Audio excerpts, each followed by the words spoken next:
Verdade, imparcialidade. Começa agora o programa A Hora da Verdade. A apresentação Carlos Frederico Gomes. Olá, amigo assinante, estamos iniciando mais um programa A Hora da Verdade na sua TV Mais, canal 15 da Multiplay, e na sua TV Litoral TV, canal 5 da NET. Olha, está muito difícil a gente querer justiça e querer que as pessoas, mais uma vez eu digo isso aqui, sigam, né, alguma mentalidade de caminho reto, de caminho decente em relação a respeitar as leis do nosso país, em relação à cidadania ter direitos e deveres. Porque a Suprema Corte Nacional, o Supremo Tribunal Federal, ele não deixa a gente manter esses princípios como fundamentais para que a cidadania seja exercida e a confiança no nosso país seja respeitada, a confiança nos nossos poderes sejam respeitadas. Eu estou falando porque é muito difícil você acompanhar as decisões do Supremo Tribunal Federal. Essa semana o Supremo Tribunal Federal derrubou uma decisão do Conselho Nacional de Justiça em que fazia com que juízes que tinham recebido dinheiro para julgar processos devolvesse. Entre 2007 e 2009, juízes que tinham um grande número de processos eleitorais receberam por voto, por decisão de cada processo, ou seja, receberam dinheiro para fazer o serviço deles a mais do que eles receberiam. Além dos 30 mil que eles já ganham, eles receberam mais. Teve juiz que chegou a ganhar 80 mil reais acima do teto, burlando o teto constitucional, que é o salário do desembargador. Pois é, o Supremo Tribunal Federal, perdão, o Supremo Tribunal Federal fez uma decisão fazendo com que esse juiz devolvesse o Conselho Nacional de Justiça tomou a decisão, fazendo com que esse juiz devolvesse esse dinheiro e parassem de receber. Pois o Supremo Tribunal Federal desmanchou tudo isso. Não vão ter mais necessidade de receber. E olha lá se eles não pudessem, no futuro, não possam passar a receber novamente. A gente pensa que isso acontece a miúde no Supremo, coisas e decisões, e são contra a cidadania, contra o povo brasileiro. Mas a gente pensa que termina aí, mas não para. A decisão dessa semana, a decisão de hoje, é terrível. Os juízes, o Supremo Tribunal Federal resolve tomar a decisão de aumentar o salário deles quase 17%. Num país em que o servidor público não tem aumento há anos. Há anos. Não está previsto de novo para ter aumento. E o juiz, o desembargador do Supremo Tribunal, o desembargador do Tribunal de Justiça dos Estados, ou do Supremo Tribunal Federal, ou do Superior Tribunal de Justiça, ou do TSE, seja lá de onde for, ele é um funcionário público igual o cidadão mais humilde que retira lá o lixo das lixeiras lá do Supremo Tribunal Federal.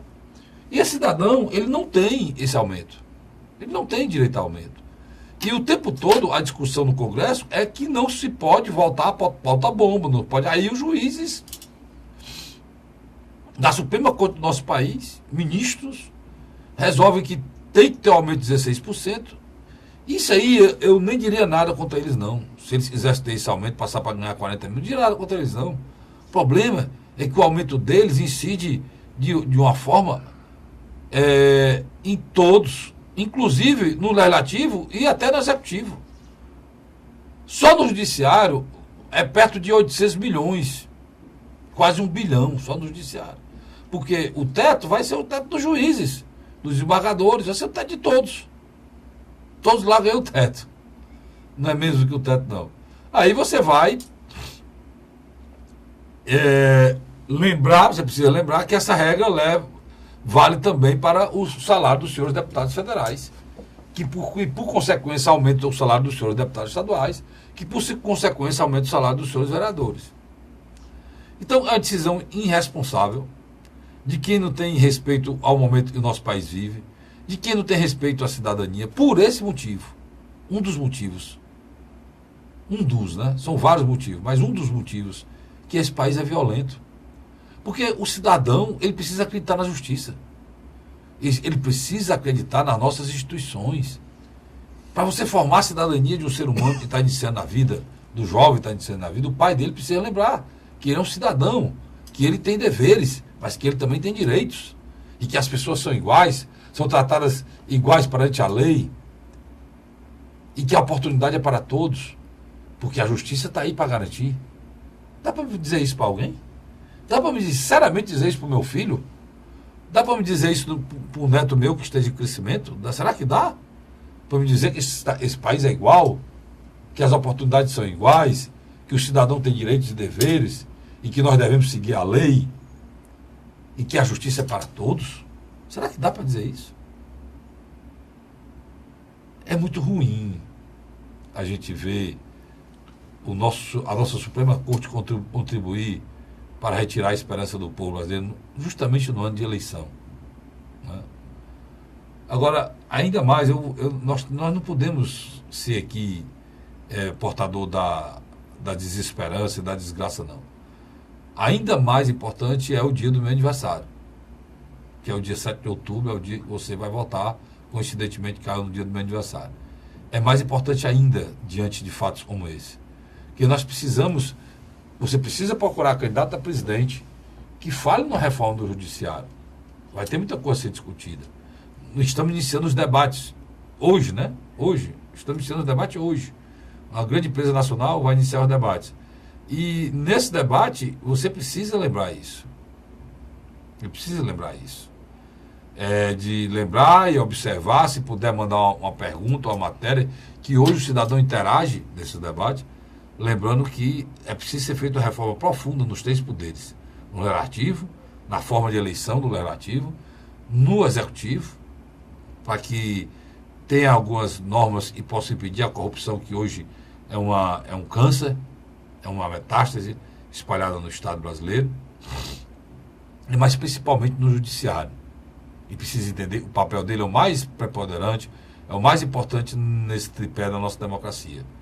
E no final, o papel dele tem sido decepcionar a gente, né? E levar a gente a uma descrença, e levar a gente a infeliz constatação de que nós não temos esperança com esse judiciário que está aí. Não é isso, Luiz? Agora, você colocou uma questão muito importante. É preciso acabar com esse ar aristocrático do judiciário. Como se eles fossem lordes, barões, duques. Eles podem tudo, né? Mesmo sem detrimento dos outros. Essa é uma batida, essa é uma colocação que você tem feito nos últimos 3 anos. Você tem falado muito que, poxa, não está se abrindo a caixa do legislativo e do executivo, por que se não abre a caixa preta do judiciário? O executivo foi exposto aí os rins, as vísceras, para todo mundo ver. É tanto que hoje o governo brasileiro, Luiz, ele tem a pior avaliação da história da democratização do país, né? Esperado. Para você ver como foi, né? O Congresso brasileiro também tem uma avaliação péssima.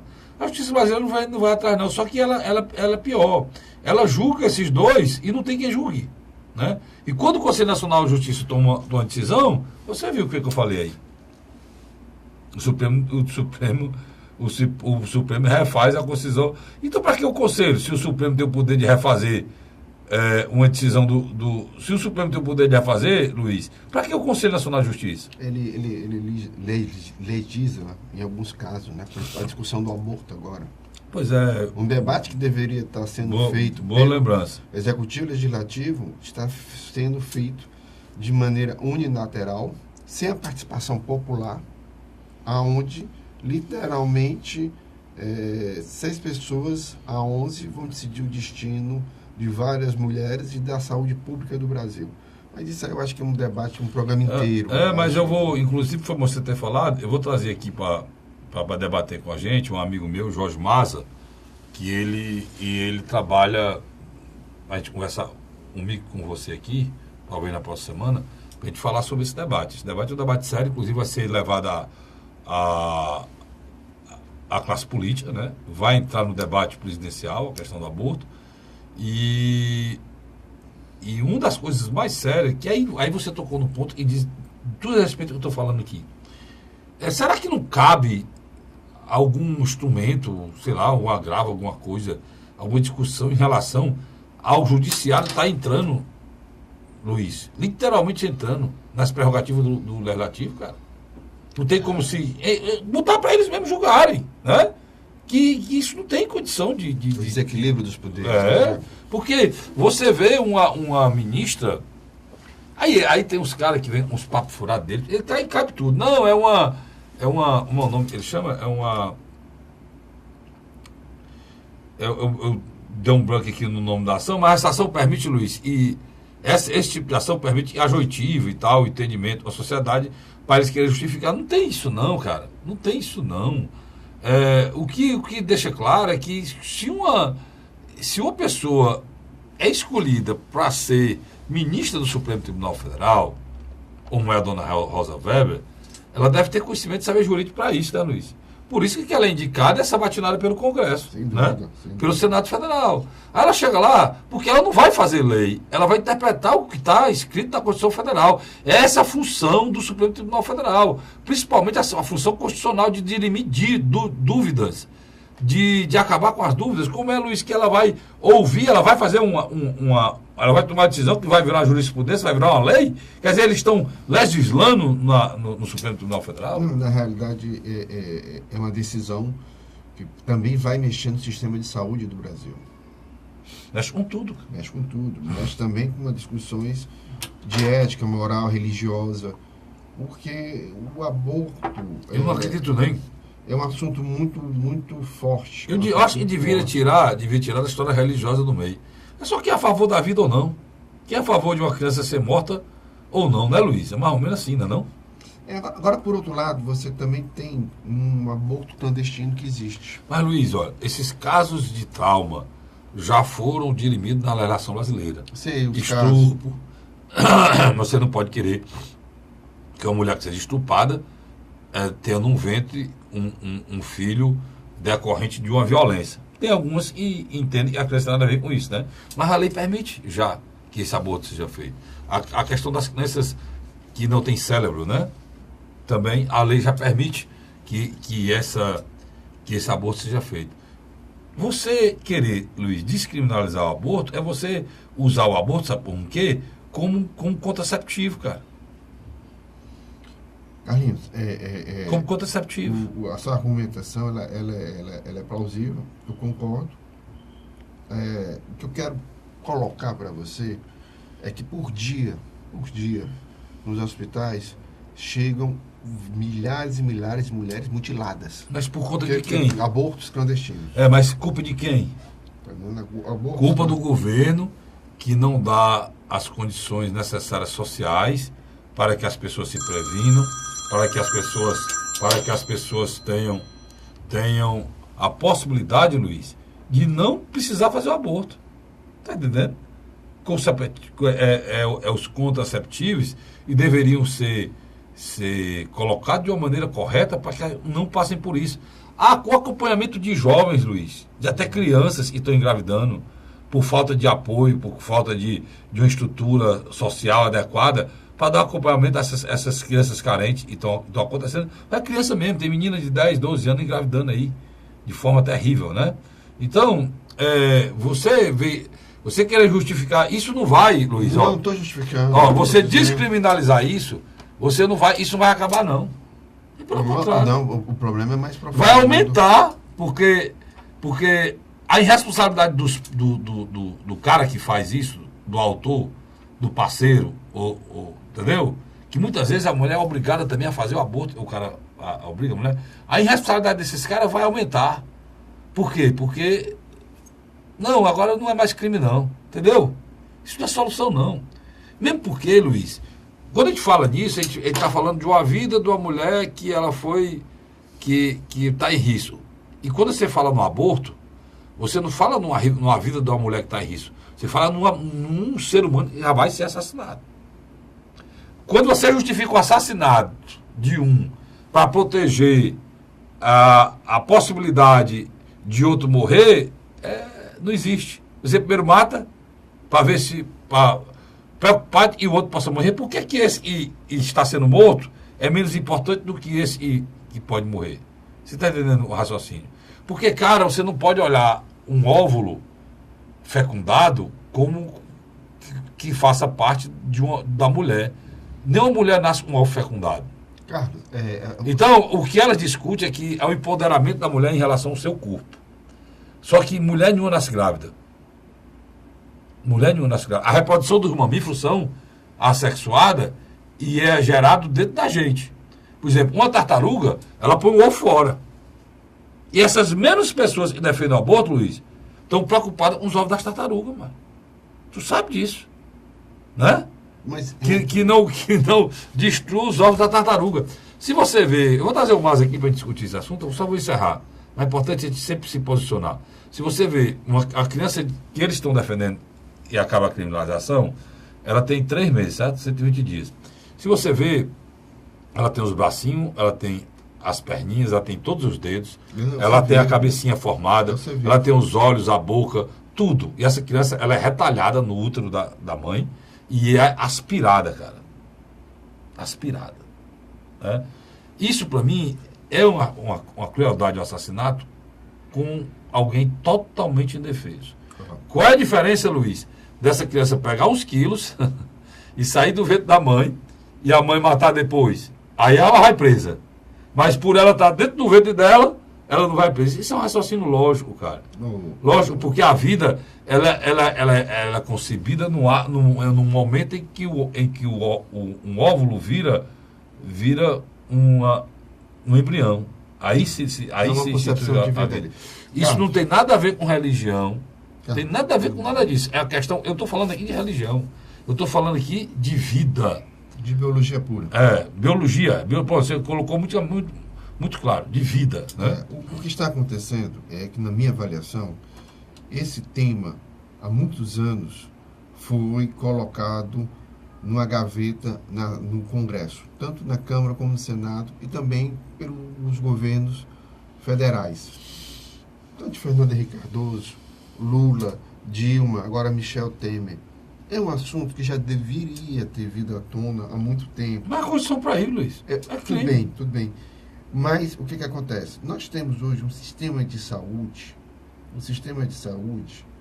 que literalmente ele cuida de mulheres que são retalhadas, fazem os abortos clandestinos.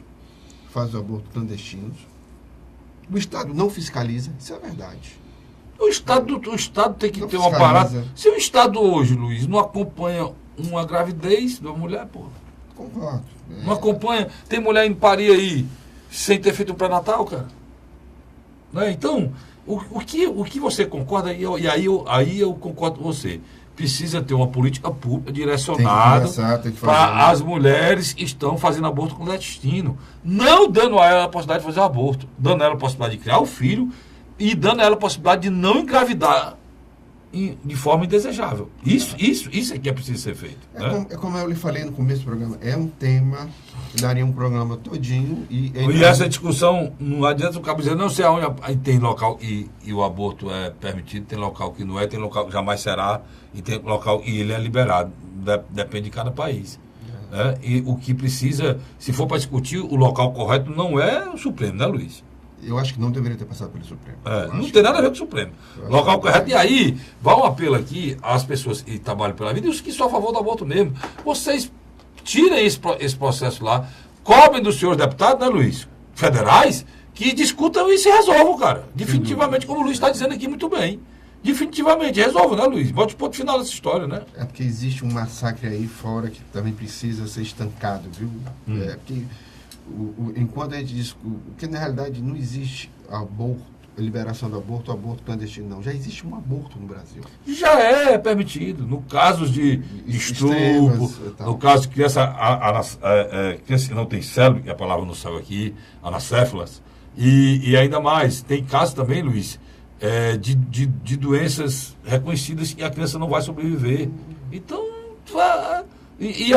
aí os religiosos são contra. Aí o problema dos religiosos. Você querer que uma mulher passe 8 meses com uma criança e não vai sobreviver sem cérebro, aí já é outra questão. Já é uma questão religiosa, é outra história. Mas isso aí, a nossa legislação, de uma forma muito moderna, sensata, já não falta sensatez nessa legislação. Porque se você achar e é ser insensato evitar um assassinato de uma criança, não falta sensatez, né? Carlinhos, a gente já vai daqui a pouco pro segundo bloco. Quando Já tô indo. o telespectador estiver assistindo a gente na Multiplay, de 21 a 22 horas, quando terminar esse programa, vai estar passando o debate da Bandeirante. O debate começa aqui, olha, Luiz. Às 22. E a gente fala sobre isso. Não sai daí, não. Eu volto já um instante só. Nós vamos já agora esquecendo o Supremo Tribunal Federal, senão dá 10 programas, só tem coisa ruim por lá. Nós vamos falar aqui agora de política, falar aqui agora das eleições presidenciais. Todos os candidatos já estão definidos, nós vamos dizer que todos, né? Com seus respectivos vice. E vamos falar também das pesquisas que estão surgindo aí. Então, tem muita pesquisa maluca aí surgindo, muita coisa, muito Instituto Novo, né? Porque eles estão querendo direcionar a todo custo essa eleição para os interesses dele. Nós vamos falar sobre isso já, não sai daí não. A Hora da Verdade.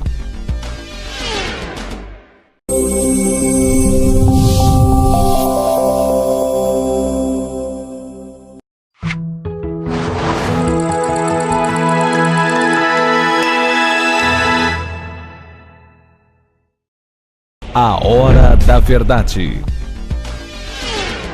Estamos de volta com o segundo bloco do seu programa Pela Ordem, na sua TV Mais, canal 15 da Multiplay, na sua TV Litoral TV, canal 5 da NET. Luiz, eu falei no bloco anterior, vamos falar aqui nos candidatos, né, cara?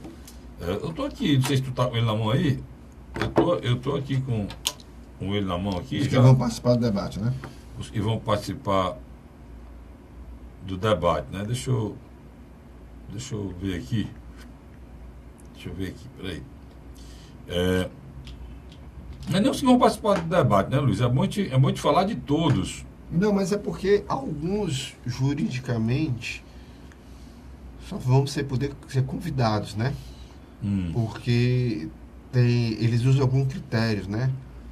As coligações, os partidos, número X de parlamentares. Vamos logo dizer quem são esses candidatos que o Luiz está falando, né? Não vou dizer todos, depois o Luiz vai dizer quem vai participar do debate e quem é que não vai participar do debate. Eu vou dizer todos aqui. Álvaro Dias, do Podemos.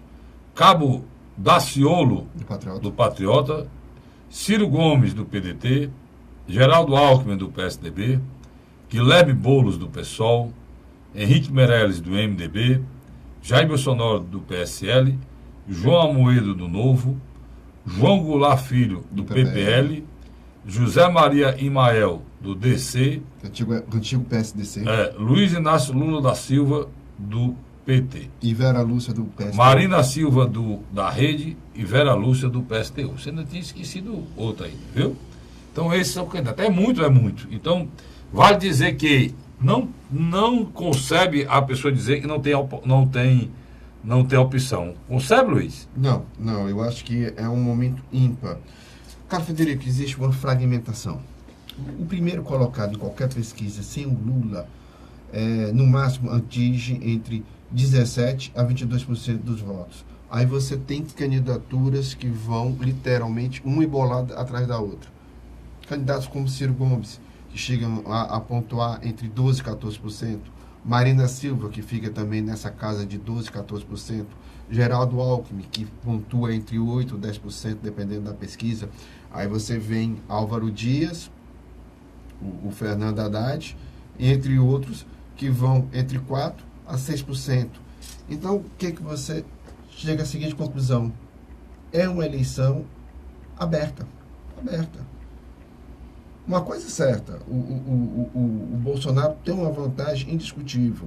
Quando você faz a pergunta ao eleitor no voto espontâneo, é um candidato que tem de 14% a 16%. Quer dizer, eu acho que ele já tem um eleitorado já solidificado, coisa que os outros não têm. Você vai ter, na minha avaliação, um Ciro Gomes diferente nesse debate da Bandeirante e nos outros que virão. Eu acho que é um cara mais agressivo, porque a circunstância onde ele foi colocado, ele agora literalmente já não pode mais fazer um discurso tão moderado de união para salvar o Brasil, porque ele literalmente vai ter que demarcar um espaço. Eu acho que Ciro Gomes vai trabalhar para ser o anti-Fernando Haddad e o anti-Geraldo Alckmin. Acho que a intenção dele é dizer que está na hora de superar essa falsa polarização, que é uma coisa que o ex-presidente Lula sonha, né? Que é colocar o candidato dele contra o Geraldo Alckmin. Nessa mesma linha, na minha avaliação, vai também Marina Silva, que também vai tentar, de alguma maneira, também fazer uma trégua com Ciro. Marina não é burra. Ela não vai ter interesse de criar zonas de atrito com Ciro Gomes. Então, ela também vai tentar, de alguma maneira, bater tanto no Fernando Haddad como na figura do Geraldo Alckmin.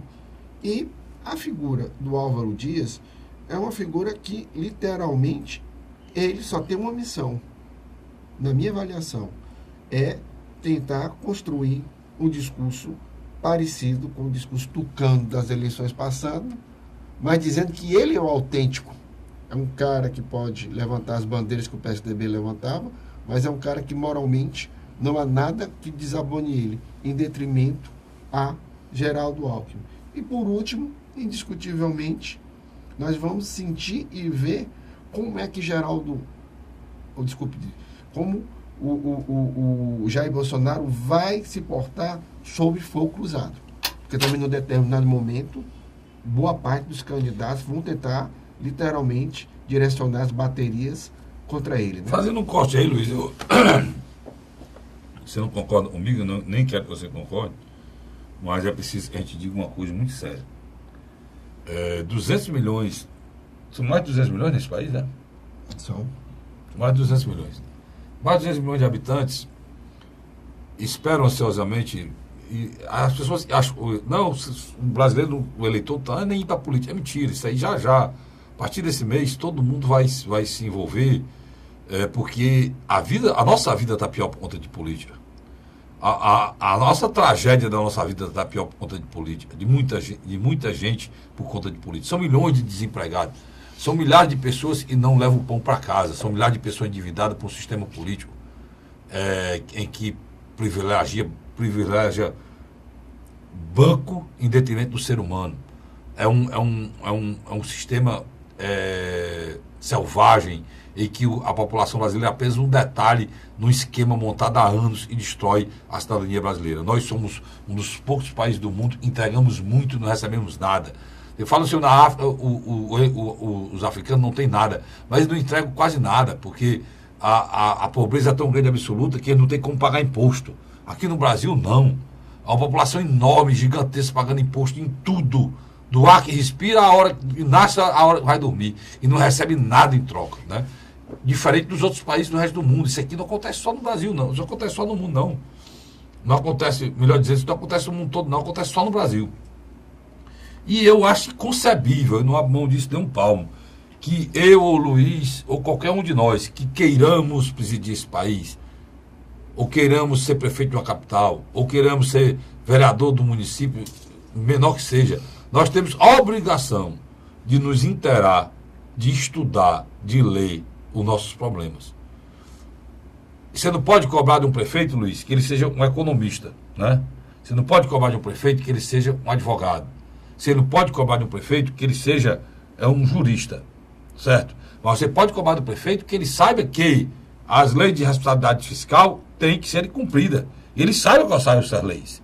Você tem que saber do prefeito quais são os impostos do município que ele precisa melhorar para poder arrecadar, né? Ele precisa entender isso. Ele precisa fazer o levantamento das pessoas que estão desempregadas para fazer. Onde é que eu estou querendo chegar? Eu estou querendo chegar que, se no município é preciso que se faça isso, você imagina a pessoa que se dispõe a ser presidente da República, né? O Jair Messias Bolsonaro, como diz o meu querido amigo Luiz Cláudio, ele é um cara que ele conseguiu agregar todas as dificuldades e sofrimentos do povo brasileiro em relação à violência. E a história de que o povo brasileiro tem que continuar morrendo, sendo morto por vagabundo, sem que esses caras que estão matando, que sabem que não acontece nada, não tenham nenhuma represália do Estado, isso a população não aceita mais. Quem que representa isso? Essa indignação? O Bolsonaro. Então, perfeito. Por isso que ele tem aí, ele lidera as pesquisas, e, além de liderar as pesquisas, ainda tem esses 12, 13, 14, sei lá, 17% de pessoas e vota nele espontaneamente, sem precisar... Cristalizado, né? Cristalizado, como o Luiz falou. Mas tem um problema. Se o senhor Jair Messias Bolsonaro não chegar para a equipe dele, dizer, olha, pessoal, vocês saem de perto de mim, cancelem a minha agenda e eu quero aqui do meu lado o meu economista, o cara que está fazendo o projeto da saúde, o cara que está fazendo o projeto da educação, que eu quero entrar nos detalhes do meu plano de governo. Porque eu preciso debater isso. Porque se isso não acontecer, ele não pode ir para o debate como ele está indo, como vai acontecer hoje, ele não pode ir para os debates que irão acontecer nessa campanha, na hora o cara disser assim, ei, o senhor, como é que o senhor pretende fazer com os impostos? Aí ele diz, não, você está querendo ser pegadinha, você está querendo pegar. Pegadinha nenhuma. Nenhuma. Se eu pegar aqui agora o meu celular, já, no terceiro bloco eu vou trazer para vocês. O número de impostos que o Brasil tem, eu tenho, Luiz. Meu celular agora aqui, nesse momento. É só botar no Google aqui que eu consigo. Se eu quiser saber qual é a mortalidade infantil do Brasil hoje, o que era o ano passado, eu tenho aqui na hora. Se eu quiser saber quais são as maiores dificuldades do gargalo na área da saúde, a questão de urgência e emergência, a questão do tipo de atendimento, né? Eu tenho imediatamente no meu celular. Se eu quiser os índices de analfabeto no meu celular, eu tenho. Coisa que antigamente os outros candidatos não tinham. Então não é inconcebível o Jair Messias Bolsonaro querer ser presidente da República só com o papo em relação à segurança pública, cara. Por quê? Porque ninguém quer que ele seja o Barack Obama, ninguém quer que ele seja estadista, ninguém quer que ele seja que quer que ele tenha o conhecimento mínimo que qualquer cidadão tem sobre os problemas do seu país, porque ele se propõe a governar o Brasil. Se ele não está se propondo a governar o Brasil, ele não precisa saber nada disso, não.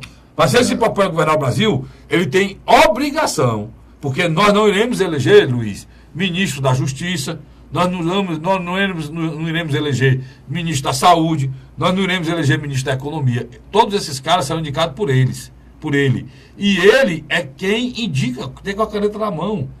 E para ele indicar uma pessoa para fazer um trabalho naquela área, ele tem que saber, o cara que vai fazer o trabalho tem que saber o que é que ele quer. O Carlos Frederico está coberto de razão. Simplesmente é inadmissível que o candidato, teoricamente, que está à frente nas pesquisas eleitorais, tenha limitações intelectuais. Eu concordo. Não é limitação intelectual, me perdoe. Administrativas, mas intelectual também. Para mim, sabe o que é que eu acho, Luiz, que me preocupa mais? É o desinteresse. Porque ele é uma pessoa inteligente. Por que eu estou dizendo isso? Porque na hora que ele quis dar o discurso igual na íntegra que a Globo fazia no apoio à ditadura, que ele foi muito bem nisso aí, ele deu. Por quê? Porque ele entrou nos processos, ele se preparou, Luiz, para falar sobre isso. Ou ele se preparou? Sem dúvida. Se preparou. Ele tinha de cor. Ele não estava lendo nenhum texto, ele tinha de cor. Ele não se saiu mal, nem no Roda Viva, nem na Globo News. Na Globo News, eu acho que ele se saiu pessimamente. Não, Por quê? Porque ele fugiu das perguntas e foram feitas a todos os candidatos. Eu assisti todos. Por isso que eu estou fazendo a avaliação. O Alckmin respondeu. Tudo tem o Alckmin. O Alckmin não entrou como Ciro. Não desceu na macroeconomia, na microeconomia, mas respondeu tudo. Não, eu preciso botar o IVA, ter os 5 impostos. Pô, tá bom. É o que eu pretendo fazer. Podia ter replicado a mesma coisa que o Ciro queria fazer. E não disse que era uma pegadinha. Marina Silva, a mesma coisa. Álvaro Dias, a mesma coisa. Ciro Gomes, a mesma coisa. O Bolsonaro teve esse problema. Por quê? Repito, é muito simples. Chama a sua equipe e diz, olha, eu tenho compromisso. Rapaz, não interessa seus compromissos. O seu compromisso agora é vender seu peixe, né, Luiz? Isso é falta de assessoria, Luiz. Certo? Não sei se ele se reluta a fazer, mas é falta de assessoria. Por exemplo, a assessoria do Bolsonaro no dia lá os prefeitos foi perfeita. Começaram a fazer, ele disse, pessoal, peraí, eu não estou dizendo que eu vou fazer isso. Eu não vim aqui para brigar, não. Vamos discutir as coisas. O Ciro é moço, o Ciro que é moço. E ele se saiu bem, você se lembra, sabe o que eu estou falando, né? Agora, eu tenho uma avaliação, Luiz, e faço dos meus candidatos, você me conhece, eu faço uma total isenção, eu vou fazer a vida toda. Eu não tenho, vocês sabem para vocês que eu não tenho convicção ainda de quem eu vou votar, eu tenho preferências, mas não tenho convicção ainda, porque eu vou esperar o debate para me ver. E aí essa comparação todo mundo vai fazer, cara. Agora, é preciso que as pessoas entendam que quem se propõe a ser candidato a presidente da República tem que entender alguma coisa. Estou falando do Lula, o Lula é analfabeto de pai e mãe, né? O pessoal fala do Lula, o Lula não se formou. O Lula, a mãe dele era analfabeto, o pai dele era analfabeto, né? Ele não teve oportunidade, mas Luiz, ele não tinha o segundo grau, foi presidente da República, mas ele discutia todos os assuntos, cara. Carlos, todas as suas colocações, pontos de vista são plausíveis, eu respeito. Discordo de alguns, mas no geral concordo com você. O Jair Messias Bolsonaro, ele está usando uma estratégia um pouco kamikaze, mas que pode dar certo. Ele literalmente se direciona a uma claquete dele, a um público específico, que eu gosto de chamar de um movimento civil conservador. Ele está se direcionando a esses movimentos, a esses eleitores que ele já tem. Ele já não tem mais interesse de ampliar. Por quê? Porque ele sabe, com o percentual que ele tem hoje, ele chega ao segundo turno. Porque é uma eleição muito fragmentada. Mas eu digo pra você, eu poderia votar nele, mas já não voto por conta disso. Então a estratégia dele começa a errar onde eu falo a mim. Eu não estou dizendo que está certa, mas é a estratégia que ele traçou. E ele vai... Aí na estratégia dele, despreza qualquer outro assunto, fica só na questão da violência, na questão do enfrentamento da esquerda e mais nada. Não, vai chegar um determinado momento, aí eu concordo com você, que ele vai ter que enfrentar questionamentos que, como você bem deixou, se ele não estiver bem imunizado de argumentação, ele poderá desestabilizar um eleitor mais moderado em relação a ele. Voltando aqui um pouco mais para uma outra realidade próxima, o Ciro Gomes, na minha avaliação, ele vai ter que aproveitar esses espaços, esses debates. Ele é outro que vai ter que definir o que é que ele é, né? Porque ele ficou naquela história de ser amigo do Lula, não sei o quê, pegou o que pegou, né? Deixa eu só lhe interromper. Não. Eu acho que o Ciro tem 3 debates que ele vai ter que centralizar para construir uma nova marca política. A de hoje na Band, dia 9. Dia 17 de agosto na Rede TV, que é junto com a revista Isto É. E dia 27 de agosto na Rádio Jovem Pan. Por que eu estou falando isso? Porque são 3 momentos que eu acho que ele vai delimitar um novo discurso. Eu acho que é aquilo que eu falei antes. Ele vai sair de uma linha mais moderada, vai atacar principalmente o Lula e o Fernando Haddad, que com toda razão, porque na minha avaliação, o que ele sofreu na mão desses políticos foi uma coisa assim inacreditável, porque, só entre nós, o Ciro sempre demonstrou um cara aberto para conversar e construir um palanque amplo. Eu gostei foi de só entre nós, tu e a televisão e todo mundo está assistindo. E um palanque amplo, mas viemos e convenhamos. O desfecho final foi horrível, que teve repercussão aqui no Estado, que eu vou falar eu não sei como é que vai ser isso não, porque ele tem um problema, ele vai para cima do Lula... E vai mesmo. Tentando ir para o segundo turno, só que ele, se for para o segundo turno, ele vai precisar deles, né? Tem isso. Nesse jogo de eleição presidencial, tem essa coisa. A gente já sabe quem são os caras que vão se juntar, né, Luiz? No próximo bloco, né? Na próxima fase. No próximo turno. Nós já sabemos quem são os caras. Por exemplo, a tendência no provável segundo turno é que Boulos, Ciro, Haddad, porque você não viu falar no Lula, porque Lula não pode ser candidato. Pela lei atual, não sei que eles mudam a lei. Haddad, acho que são Marina não votaria em Bolsonaro nunca. Marina. Né? E esses caras aí, eles vão se unir. O Alckmin e o Álvaro Dias. O Álvaro Dias poderia se juntar com o Bolsonaro no segundo turno. Contra o Haddad. Contra o Haddad, ou contra o Ciro, contra a Marina, sei lá quem for. Não estou projetando o segundo turno. Por quê? Porque a política dos 3, pelo menos a mente que manda nesse país a economia, é liberal, é neoliberal. Né? Intrinsecamente neoliberal. Não sei se isso é verdade, não. E do lado, não tem ninguém mais neoliberal do que o Bolsonaro. É o mais de todos. O Bolsonaro, na Globo News, disse que podia privatizar a Petrobras. Não viu, né, mas? Não viu. Pois é, para ter ideia a situação. Então, Luiz, eu acho que o Ciro vai ter dificuldade, eu estou querendo chegar aí, para bater muito. Só que tem um detalhe. Por conta do segundo turno. E o Haddad também. O Haddad, se defender muito forte bater no Ciro, se ele for para o segundo turno, ele vai ter dificuldade de ter apoio do Ciro. Né? Agora, nós vamos agora para o terceiro bloco. Porque existe a possibilidade, só terminando, para você entender, também deles não votarem em ninguém. Né?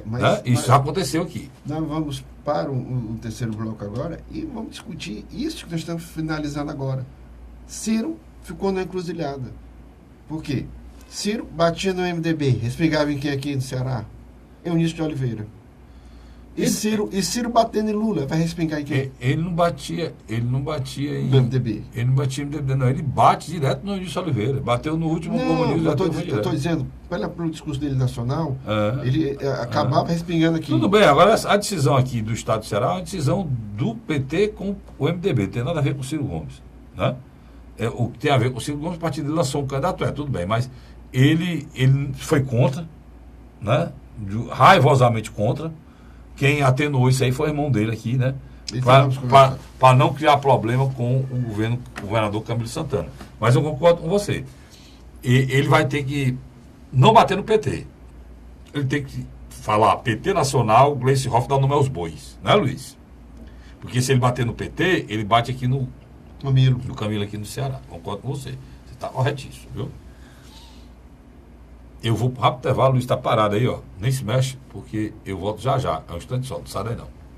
A Hora da Verdade.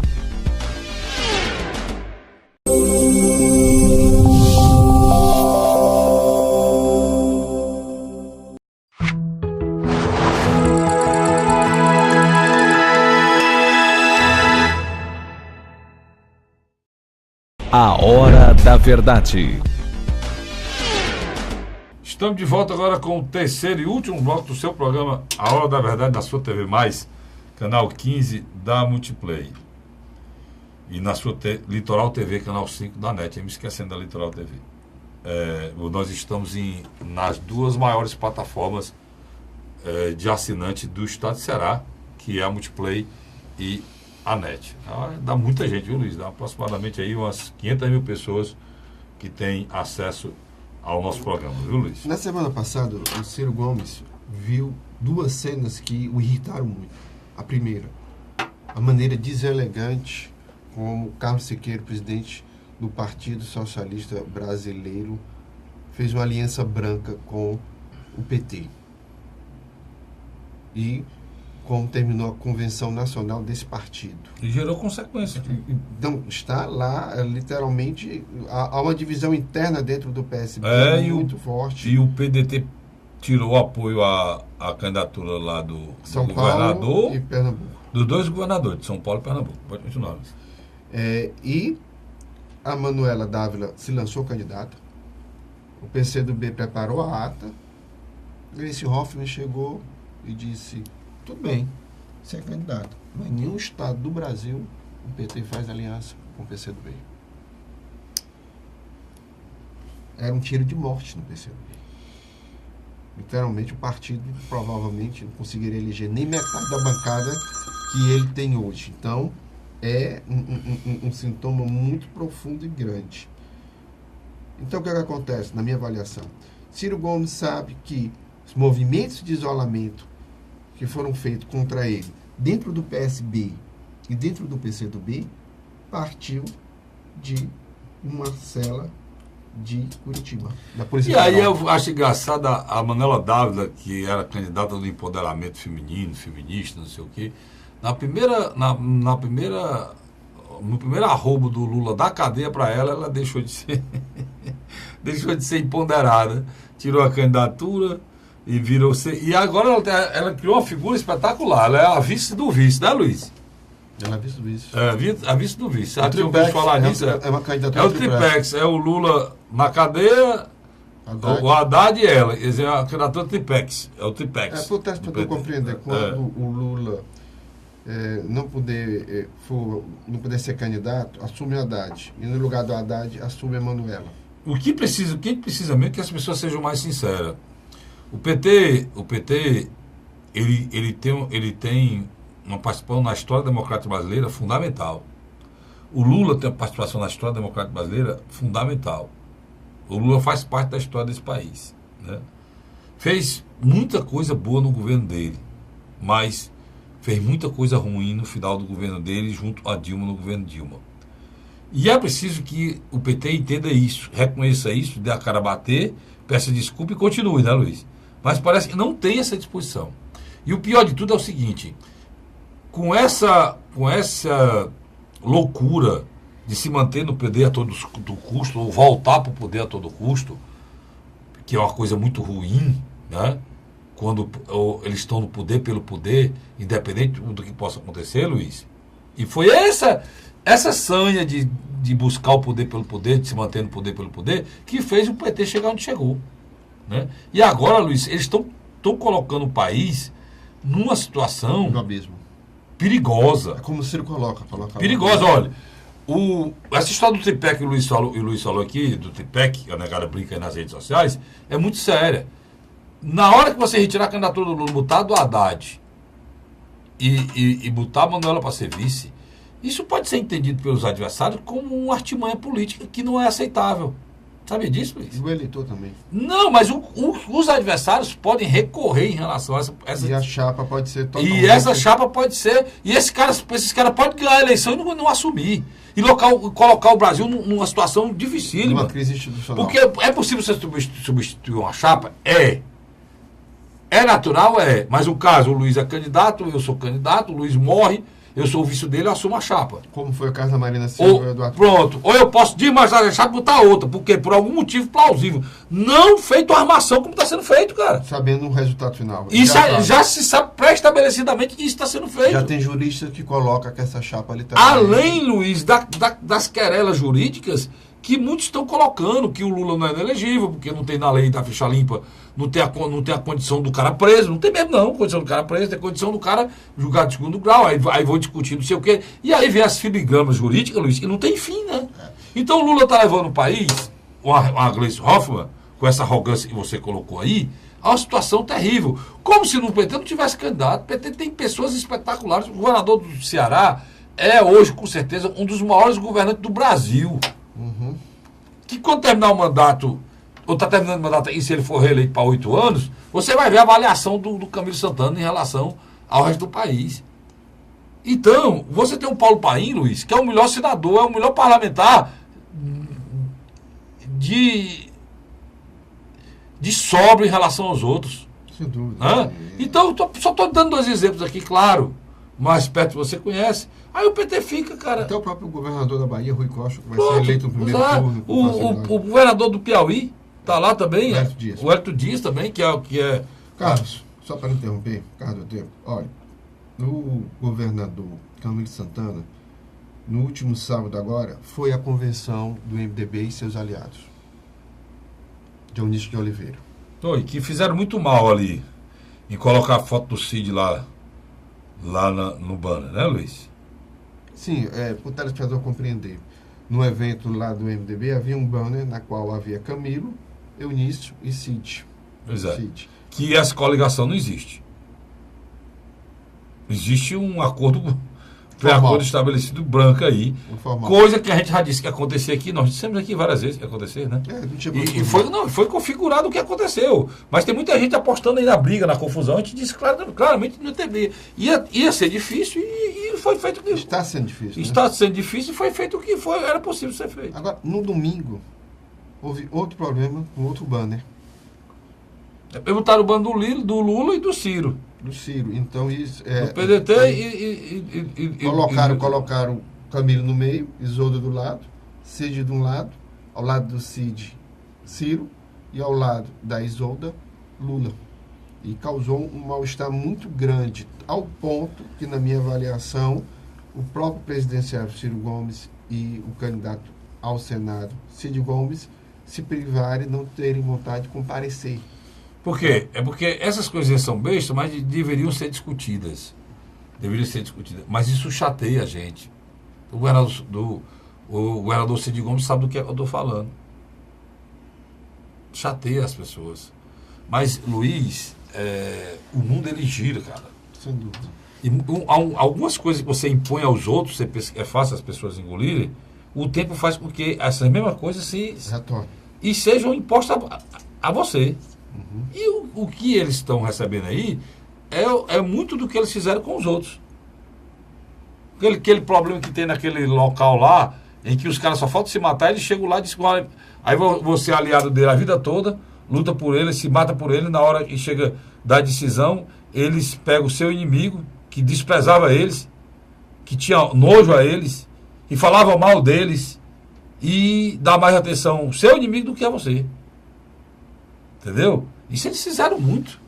Não só eles, o Ciro e o Cid fizeram isso no interior, como Qual taxa ele sai também? o Tasso, o Lúcio e todos, e chegam no poder, quando chega na hora da eleição municipal, os interesses deles se cassinham das eleições municipais dos outros. Não queiram também que não aconteça com vocês quando chegar de vocês. Já aconteceu, cara.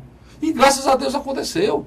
Para que vocês, daí para frente, tenham um procedimento mais respeitoso em relação à vida do trabalho, à fidelidade que os outros têm a eles. Carlos, né? eu pessoalmente tenho uma avaliação hoje que a campanha de Ciro Gomes a presidente no Ceará, ela terá um novo parâmetro.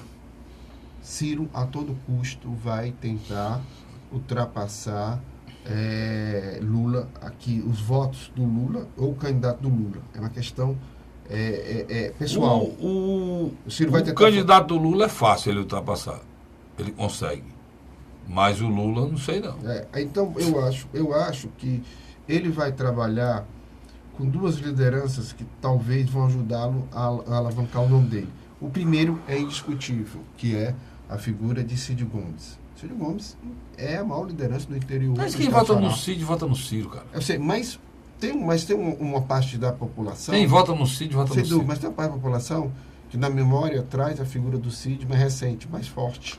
Mas quem vota no Cid, vota no Cid. Então, o Cid, nesse aspecto, ele é muito importante. Do outro lado, é a estreia da irmã Lia Gomes como candidata a deputado estadual. Diferente das outras eleições que o próprio Cid, Ciro e Ivo Gomes foram candidatos ao Legislativo cearense estadual, ela, na minha avaliação, vai fazer uma campanha onde ela vai tentar, ao mesmo tempo, trabalhar o nome dela perante uma parte da população que não a conhece, mas também, por outro lado, ela tem demonstrado que está disposta a defender o irmão sobre pau e pedra. Isso mas isso também gera um desgaste para ele.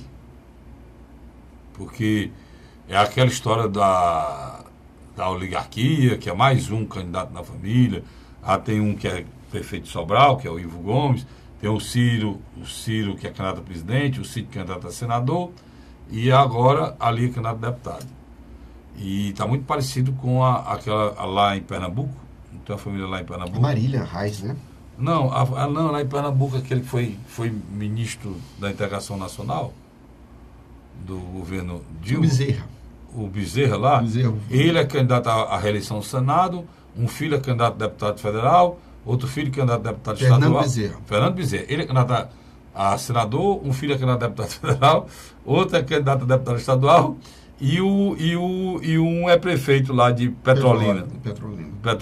Então, está muito parecido. Eu acho que não é o caminho, né? Não é o caminho, porque já tem dois candidatos, já tem dois irmãos candidatos, né? Um a presidente e outro a senador. Né? Agora, é um desejo e vocação, é uma coisa que as pessoas têm, que eu posso dizer, no caso dela, é vocação pura. O mesmo mal que acomete ela, acomete a muitos, como acometeu a mim, né? Mas o fato é que ela gera um desgaste, viu, Luiz? Gera um desgaste. Carlos, rapidamente, a oposição no estado de Ceará está tentando se organizar dentro das falhas do grande bloco de Cid, Camilo e Eunício. Então, eles vão te direcionar para as brigas internas desse bloco. Um exemplo simples e objetivo. Você nota uma diferença muito gritante nas campanhas. Enquanto você vê um general caminhando junto com algumas lideranças do PSDB em alguns municípios, do outro lado você vê literalmente o deputado estadual, o capitão Wagner, com seu candidato ao Senado, Luiz Eduardo Girão, fazendo uma campanha forte e uma boa repercussão. Nós vamos falar aqui das candidaturas do Senado no próximo programa, que agora não dá mais. Ele falou no Eduardo, lembrando que tem Ixi, agora que vai dizer todos está difícil aqui, né? Mas na próxima a gente traz a lista. A gente vai falar a lista de todos, né? Tem o Eduardo Girão, tem candidato do PSL, 2 candidatos do PSL, né, Luiz? Tem o Eduardo Girão, que é do próximo PSDB. Tem a doutora Mayra, que é deles também. Já do lado do... Tem do PSL.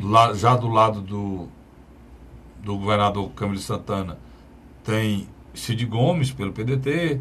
Tem Eunício Oliveira, pelo PMDB. Tem a candidatura do PSOL. Tem a candidatura do PSOL, que nós precisamos pegar. Seu nome menos conhecido, aí tem dificuldade. Mas posso garantir aos senhores, no próximo programa nós teremos todos os candidatos aqui do Senado. Mas pode falar, Luiz. Não, eu acho que era só isso mesmo. Era essa questão. Eu acho que o deputado estadual Capitão Wagner está traçando uma estratégia simples e objetiva. Qual? Eleger uma bancada de deputados federais e uma bancada de deputados estaduais ligados diretamente à sua liderança. E o que é que acontece na minha avaliação? Quando a gente faz um comparativo entre a campanha do PSDB e do PROS, você nota que, literalmente, o PROS tem uma estratégia mais afirmativa. Em que aspecto? Por exemplo, de todas as maneiras, o Capitão Wagner tenta popularizar e massificar o nome de Luiz Eduardo Girão. E é interessante, eles agora estão usando uma estratégia simples e objetiva mesmo, que é dizer que ele foi presidente do time do Fortaleza no ano de 2017, na qual o time saiu da Série C para a Série B. Que isso atinge o povão, né? Deixa eu falar aqui, logo a gente falou candidato a governador, vamos falar aqui dos candidatos a governadores, todos eles, né? Camilo Santana pelo PT, Guilherme Teófilo pelo PSDB, Ailton Lopes pelo PSOL, o Hélio Góes pelo PSL, e não é uma pessoa conhecida, uma política, uma coisa nova, o Francisco Gonzaga já é conhecido pelo PSTU, e outro que a gente não sabia que era candidato, apareceu de última hora, o Micaelton Carantino, que é do PCO, Partido da Causa Operária, né, Luiz? Esses são 6 candidatos a governador. Quem dizia que não teria candidato a governador se enganou. Tem 6 nomes para você escolher em todas as áreas. Tem aqui o PSOL, o PSDU, que é a esquerda total. Tem um PSL, que é um partido de centro. Tem um PSOL, que é um partido de esquerda também. Tem o PSDB, que é um partido de direita. E tem o PT, que é um partido de centro-esquerda. Né, Luiz? Mas eu acho que é uma eleição de um turno só. Você não tem uma terceira candidatura, não. Qual o tempo? O tempo vai dizer. A gente não pode prever que não, mas o tempo dirá. Agora é bom, os candidatos ao Senado no Ceará também apareceram muitos, né? A gente pensava que iam ser poucos candidatos, né, Luiz?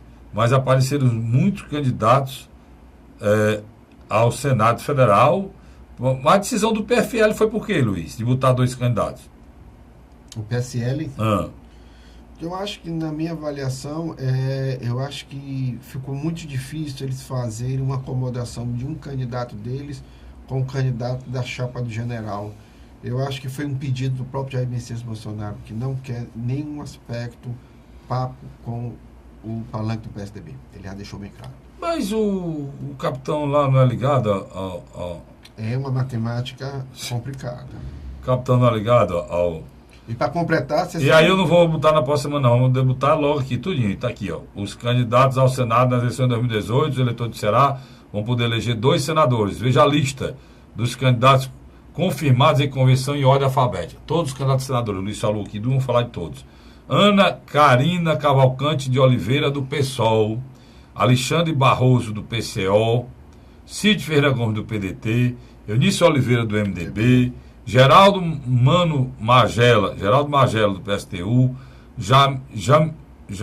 Jamierson Rodrigues Simões, do PSOL, João Francisco Saraiva Menezes, da Rede, Luiz Eduardo Grangeiro Girão, que o Luiz falou, do PROS, Márcio Antônio Almeida Pinheiro, do PSL, Maiara Isabel Correia Pinheiro, do PSDB, Pedro Ribeira Filho, do PSL, e o Robert Burnes Moreira de Oliveira, do PTC.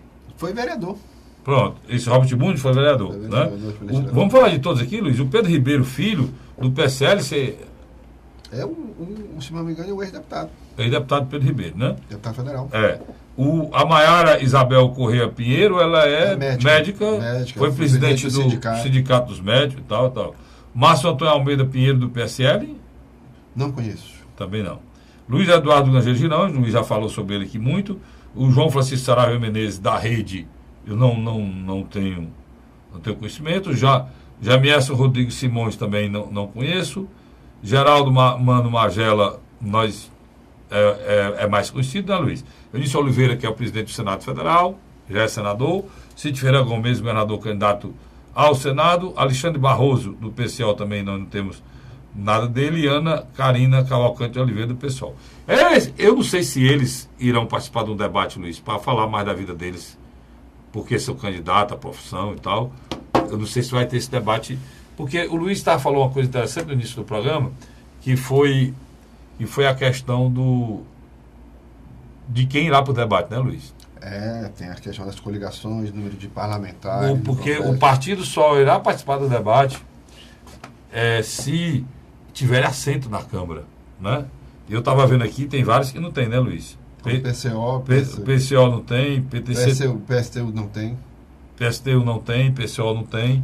E se não tiver assento na Câmara, no Congresso Nacional, não participa no debate. É uma das regras para a participação do debate. Aí vai depender das emissoras de televisão, de rádio, ou de jornal, Luiz, chamarem. Tem tempo mais para nada não. Obrigado, meu irmão. Eu que agradeço. Obrigado a você, assinante. Eu volto na próxima semana, se Deus quiser, mais um programa Hora da Verdade. Tá lá.